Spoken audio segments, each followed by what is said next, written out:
sa mga namumuno sa simbahan, ipahayag nawa nila na may tapang at paninindigan ang panawagan ng kaharian ng Diyos, ang magsisi sa kasalanan at mamuhay ayon sa iyong mga utos. Manalangin tayo.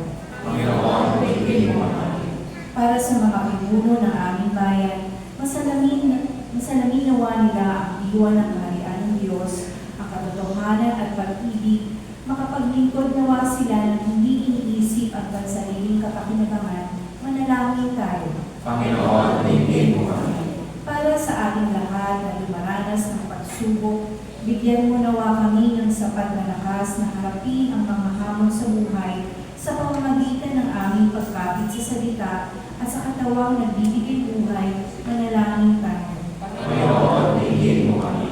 Para sa bawat mananampalatayang Kristiyano, maging sandigan, lakas at inspirasyon nawa namin ang iyong salita, O Diyos, nang kami maging banal at magkaroon ng buhay na walang hanggan. Manalangin tayo. Panginoon, tingin mo kami. Para sa mga nagdadalamhati dahil sa pagpanaw ng kanilang mga mahal sa buhay, makatagpo nawa sila ng kalinga sa mga tao handang tumulong at lumamay sa kanila.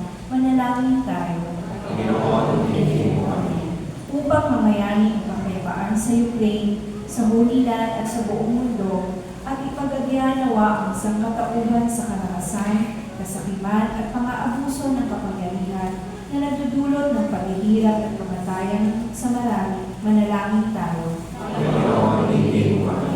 Upang ang lahat ng mga nagdurusa dahil sa kalupitan ng digmaan ay dagdian ng makaranas ng kapayapaan at mabuhay ng may kapanagagan at kalayaan. Manalangin tayo. Panginoon, tingin mo kami. Sa ilang sandali ng katahimikan, ating ipanalangin ang iba pang mga pangangailangan ng ating pamamayanan, pati na rin ang ating pansariling kahilingan. Manalangin tayo. Panginoon,